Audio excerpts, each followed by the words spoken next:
Dear students, अस्सलाम वालेकुम। Welcome to my YouTube channel Pakistani physics वाला। मैं हूं आपका फ़िज़िक्स इंस्ट्रक्टर ज़ुबैर मुआविया।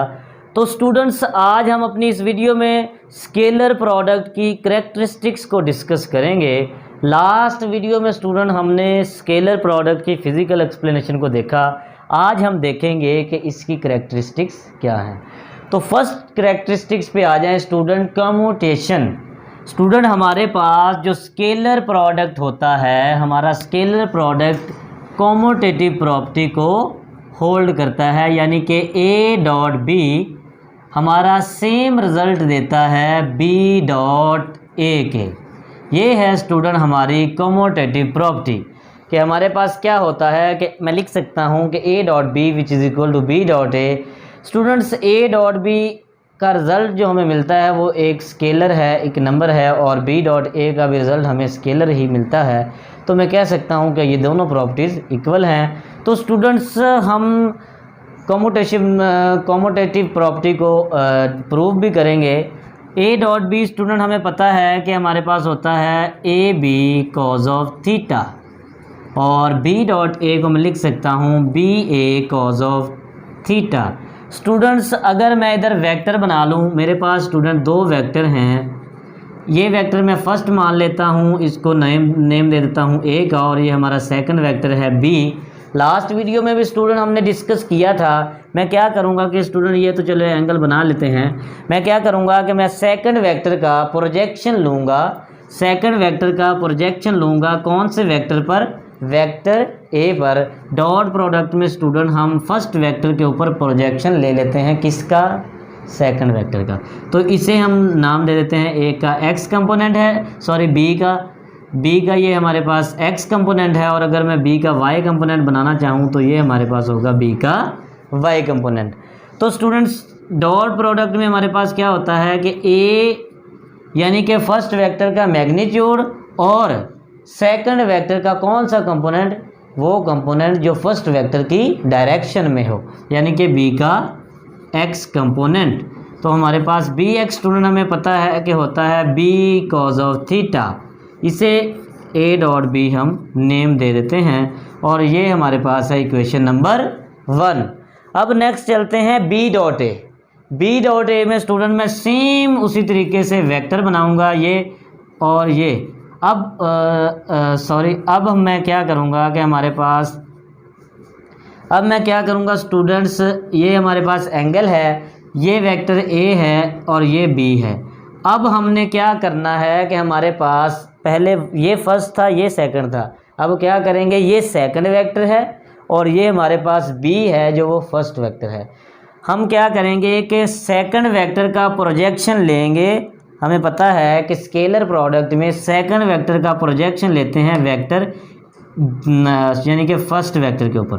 तो ये प्रोजेक्शन तकरीबन स्टूडेंट इधर होगा, और इसे मैं नेम दे देता हूँ ए का एक्स कंपोनेंट, और अगर मैं इसका वाई कंपोनेंट बनाना चाहूँ तो बिल्कुल इसी के परपेंडिकुलर मैं इसका वाई कंपोनेंट भी इधर लिख सकता हूँ।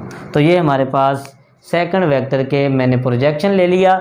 और अब हमें पता है स्टूडेंट्स कि हमारे पास फर्स्ट वेक्टर का मैग्नीट्यूड, डॉट प्रोडक्ट में फर्स्ट का मैग्नीट्यूड, और सेकंड हमारे पास सेकंड का कौन सा कंपोनेंट लेना है जो फर्स्ट वेक्टर के डायरेक्शन में हो।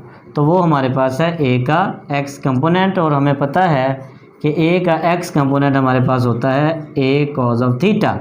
तो इसे मैं नेम दे लेता हूँ बी डॉट ए। ये हमारे पास हमने फाइंड कर लिया है। इसे मैं स्टूडेंट इक्वेशन नंबर 2 का नेम दे देता हूँ।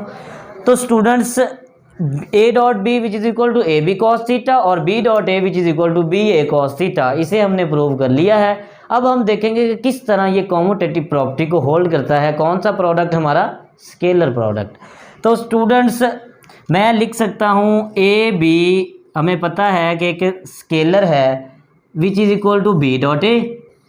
सिंपली मैं ये लिख सकता हूँ, यानी कि हमें पता है कि 5 multiply by 2 multiply by 5 same.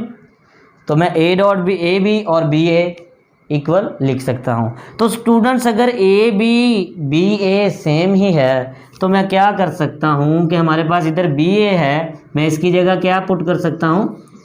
A B. तो ये हमारे पास A B cos theta. Equation number 3 का नाम देना चाहें दे लें। तो हमारे पास ये हमारे पास हो गया बी डॉट ए।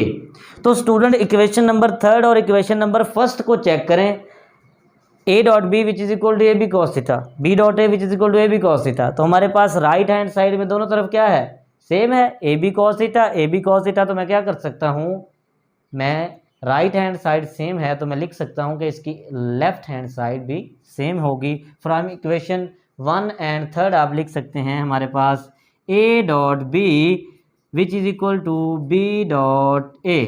तो ये था स्टूडेंट हमारे पास फाइनल रिजल्ट जो हमने फाइंड करना था कि हमारे पास जो स्केलर प्रोडक्ट होता है वो कॉम्यूटेटिव प्रॉपर्टी को होल्ड करता है। आप लोगों ने चेक कर लिया। तो स्टूडेंट बढ़ते हैं अपनी नेक्स्ट प्रॉपर्टी की जानब के स्केलर प्रोडक्ट की नेक्स्ट कैरेक्टरिस्टिक्स क्या है जी। तो अब बात कर लेते हैं परपेंडिकुलर वेक्टर्स की। हमारे पास सेकंड जो हमारे पास कैरेक्टरिस्टिक्स है वो है परपेंडिकुलर वेक्टर। जब हमारे पास वेक्टर परपेंडिकुलर होंगे स्टूडेंट, इधर मैं परपेंडिकुलर वेक्टर 2 ड्रा कर लेता हूँ।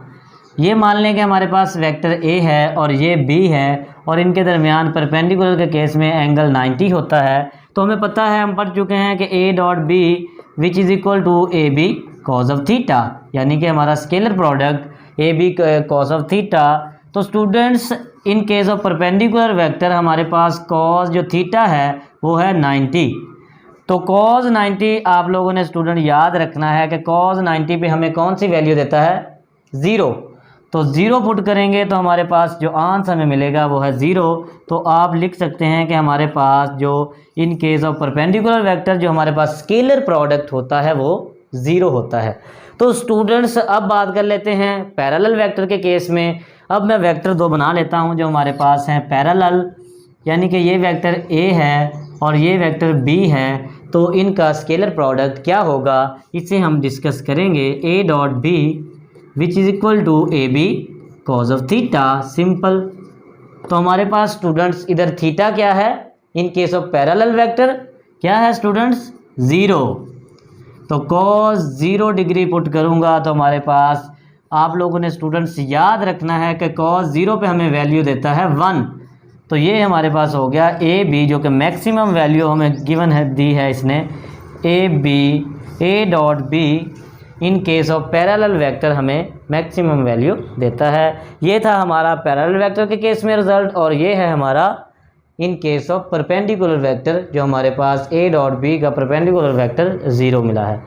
तो स्टूडेंट्स अब बात कर लेते हैं हम इनके यूनिट वेक्टर की। तो यूनिट वेक्टर के परपेंडिकुलर के केस में यूनिट वेक्टर की बात पहले कर लेते हैं। तो स्टूडेंट्स ये आई वेक्टर है, ये हमारा जे है और ये के है यूनिट वेक्टर। तो आप लोग देखेंगे कि आई जे के अगर हम 2 डिफरेंट यूनिट वेक्टर की बात करें यानी आई एंड जे, तो ये आपस में क्या होंगे, परपेंडिकुलर। जे एंड के ये क्या होंगे, परपेंडिकुलर। के एंड आई ये क्या होंगे, परपेंडिकुलर। तो इन केस ऑफ परपेंडिकुलर वेक्टर ये 90 का एंगल बनाते हैं और 90 पे हमें पता है कि हमारे पास कॉस क्या होता है, 0। तो इसे भी हम 0 लिख सकते हैं स्टूडेंट। ये ऐसे है कि आई का मैग्नीट्यूड फर्स्ट वेक्टर और जे का, इधर अगर हम करें 2 वेक्टर का मैंने आई एंड जे लिए हैं और कॉस मैं पुट करूं 90 तो हमें पता है कॉस 90 0 होता है। तो ये सारी वैल्यू हमें क्या देगा, 0। तो आप लोग स्टूडेंट इधर लिख सकते हैं कि I dot J which is equal to student हमारे पास होता है 0 और जे डॉट के वो क्या होता है, वो भी 0 और के डॉट आई वो हमारे पास स्टूडेंट क्या होता है, वो भी 0, क्योंकि 2 डिफरेंट वेक्टर्स हैं और यूनिट वेक्टर हैं और हमें पता है कि ये जब डिफरेंट वेक्टर यूनिट वेक्टर होंगे तो वो आपस में क्या होंगे, परपेंडिकुलर होंगे। तो उनका जो रिज़ल्ट हमें मिलेगा वो 0 मिलेगा।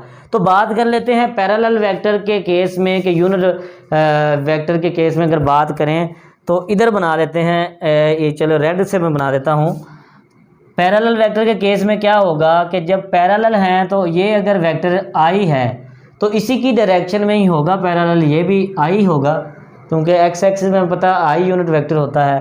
तो मैं आई डॉट आई लूँगा तो हमारे पास जो रिज़ल्ट हमें मिलेगा स्टूडेंट आई, इसको मैग्नीट्यूड को इस तरह भी हम रिप्रेजेंट करते हैं और जे सॉरी जे बोल दिया, आई डॉट आई है तो आई, तो कॉज ऑफ हमारे पास in case of parallel cos क्या था 0 डिग्री। तो 0 डिग्री पे हमें पता है 1 है, और हमें पता है मैग्नीट्यूड के इसकी यूनिट वेक्टर का मैग्नीट्यूड 1 होता है, इसका भी 1 और इसका भी 1, तो हमारे पास आंसर में क्या मिलेगा 1। तो स्टूडेंट्स हम बोल सकते हैं इन केस ऑफ पैरेलल के केसेस में हमारे पास जो यूनिट वेक्टर होता है I dot I which is equal to 1 J dot J is equal to 1 और के डॉट के विच इज इक्वल टू 1। तो स्टूडेंट्स अब हम बात कर लेते हैं फोर्थ प्रॉपर्टी जो है हमारे पास एंटी पैरेलल वेक्टर्स के। स्टूडेंट एंटी पैरेलल के वेक्टर के केस में हमारे पास जो स्केलर प्रोडक्ट होता है वो क्या होता है। तो बात कर लेते हैं एंटी पैरेलल वेक्टर्स की। तो कुछ वेक्टर स्टूडेंट इस तरह होंगे, ये वेक्टर ए है और स्टूडेंट्स इसी को इधर बना लेते हैं, ये वेक्टर बी है। ये हमारे पास एंटी पैरेलल हैं क्योंकि ये एंगल हमारे पास बना रहे हैं 180 डिग्री का। स्टूडेंट्स 180 का बना रहे हैं तो मैं इधर लिख सकता हूँ ए बी कॉज ऑफ कितना 180। तो स्टूडेंट्स आप लोगों को पता होना चाहिए कि कॉज 180 पे क्या देता है, हमें वैल्यू देता है -1। क्या -1, ये आप लोग याद रखेंगे तो इसका रिजल्ट हमें मिलता है -AB, और इसे साथ आप लिख सकते हैं A डॉट B। तो स्टूडेंट्स लास्ट प्रॉपर्टी पे अब हम चलते हैं जी। तो अब हम करेंगे vector multiplication by the rectangular components के। हमारे पास हम स्केलर प्रोडक्ट लेंगे किनका, रेक्टेंगुलर कंपोनेंट्स का। तो पहले मैंने इधर रेक्टेंगुलर कंपोनेंट बना रखे हैं। ए वेक्टर है हमारे पास, इसके 3 रेक्टेंगुलर कंपोनेंट बनाता हूँ, यानी कि ए एक्स एक्सिस के लिए डायरेक्शन जो है I unit vector plus A Y, और इस तरह इसकी डायरेक्शन के लिए जे यूनिट वेक्टर और ए जी, और इसके डायरेक्शन के लिए के यूनिट वेक्टर। और इसी तरह मैंने बी वेक्टर के भी बना रखे हैं, यानी कि B X B Y and B Z, और उनके यूनिट वेक्टर भी साथ मैंने लगाए हैं। तो इनका जब हम डॉट प्रोडक्ट लेंगे, डॉट प्रोडक्ट में हम क्या करेंगे स्टूडेंट्स के, मैंने ए एक्स इसको पहले पकड़ना है, ए एक्स यानी कि ए वेक्टर के जो रेक्टेंगुलर कंपोनेंट हैं ए एक्स, और इसका प्रोडक्ट लूँगा ए एक्स और इसके साथ बी एक्स, और फिर इसके साथ बी वाई, और फिर इसी के साथ इसको बी जी। तो हमने बना लिया ए एक्स बी एक्स। और ये जो हमारे पास यूनिट वेक्टर हैं इनको सिंपली हम मल्टीप्लाई नहीं कर सकते, बल्कि ये एक वेक्टर हैं तो इनका हम डॉट प्रोडक्ट लेंगे। तो मैंने इधर लिखा है A X B X I dot I plus A X B Y I dot J and A X B Z K dot I dot के। इसी तरह स्टूडेंट्स आप लोगों ने सारे लिखने हैं, यानी कि ए वाई की बारी आएगी तो हम क्या करेंगे ए वाई बी एक्स ए वाई बी वाई और ए वाई बी जी, यानी कि एक एक को पकड़ के इन तीनों के साथ हमने मल्टीप्लाई करवाना है और इनके यूनिट वेक्टर का हमने डॉट प्रोडक्ट लेना है। तो स्टूडेंट्स हमें पता है कि आई डॉट आई, अभी हमने डिस्कस किया कि आई डॉट आई यानी कि सेम है पैरेलल केस में हमारे पास इसका जो आंसर हमें मिलता है वो होता है 1, और जो हमारे पास आई डॉट जे यानी कि अगर डिफरेंट यूनिट वेक्टर हों तो उसका आंसर हमारे पास होता है 0। तो ये तो चले हो गया 1, यहाँ पे हो गया 1, और ये हमारे पास हो गया ये 0 हो गया, ये भी 0, और ये हमारे पास स्टूडेंट ये भी 0, और ये हमारे पास 1, यहाँ भी 0, इधर भी 0, इस पे भी 0, और ये हमारे पास 1। तो स्टूडेंट्स हमारे पास जो 0 0 वाली वैल्यू हैं वो सारी निकल जाएंगी, और हमारे पास जो 1 1 वैल्यू बची हैं वो है A X B X 1 A Y B Y 1 और A Z B Z divided multiply by 1। तो हमारे पास 1 से मल्टीप्लाई करवा के जो हमारे पास डॉट प्रोडक्ट हमें मिला है A dot B A X B X plus A Y B Y और ए जी बी जी। तो स्टूडेंट्स हमें पता है कि हमने अभी डिस्कस किया लास्ट में कि हमारा डॉट प्रोडक्ट बाय डेफिनेशन के मुताबिक हमारे पास होता है A dot B which is equal to A B cos of theta. अगर मैं इस ए डॉट बी की जगह ए बी कॉस थीटा की वैल्यू पुट कर दूं, मैंने सेम किया है, इसकी जगह मैंने A B cos theta put किया, और अब मैं क्या करूँगा, अगर मुझे डायरेक्शन चाहिए यानी एंगल चाहिए तो मैं ए डॉट बी जो कि मैग्नीट्यूड है, इसको मैं दूसरी साइड पर जाके क्या कर दूंगा, डिवाइड कर दूंगा। तो हमारे पास cos थीटा की वैल्यू हम फाइंड आउट कर सकते हैं। तो ये है हमारा रिजल्ट कि हमने वेक्टर मल्टीप्लिकेशन किया बाय देयर रेक्टेंगुलर कंपोनेंट्स। तो स्टूडेंट्स यहाँ तक हमारी जो स्केलर प्रोडक्ट की करैक्टरिस्टिक्स का टॉपिक बिल्कुल कंप्लीट हो चुका है। बहुत ही इम्पोर्टेंट टॉपिक है। एग्ज़ाम में आप लोगों से इसके MCQs भी पूछे जा सकते हैं, शॉर्ट क्वेश्चन के तौर पर भी आ सकता है, और एज ए होल आप लोगों से ये लॉन्ग क्वेश्चन के तौर पर भी पूछा जा सकता है कि करैक्टरिस्टिक्स लिखें स्केलर प्रोडक्ट की। तो स्टूडेंट्स MCQs के तौर पर कुछ क्वेश्चन इस तरह से भी बन सकते हैं कि इन केस ऑफ परपेंडिकुलर वेक्टर हमारा डॉट प्रोडक्ट क्या होता है, तो आप लोग बताएंगे कि वो ज़ीरो होता है। या फिर ये भी पूछा जा सकता है कि हमारा डॉट प्रोडक्ट जब ज़ीरो हो तो एंगल क्या होता है, तो आप लोग बताएंगे कि एंगल हमारा 90 होता है। या फिर पैरेलल वेक्टर के केसेस में भी MCQs बन सकते हैं। तो स्टूडेंट्स मिलते हैं अपने नेक्स्ट लेक्चर में वेक्टर प्रोडक्ट के साथ। तब तक के लिए दें पाकिस्तानी फिज़िक्स वाला को इजाज़त। इस्लाम जिंदाबाद, पाकिस्तान पाइंदाबाद।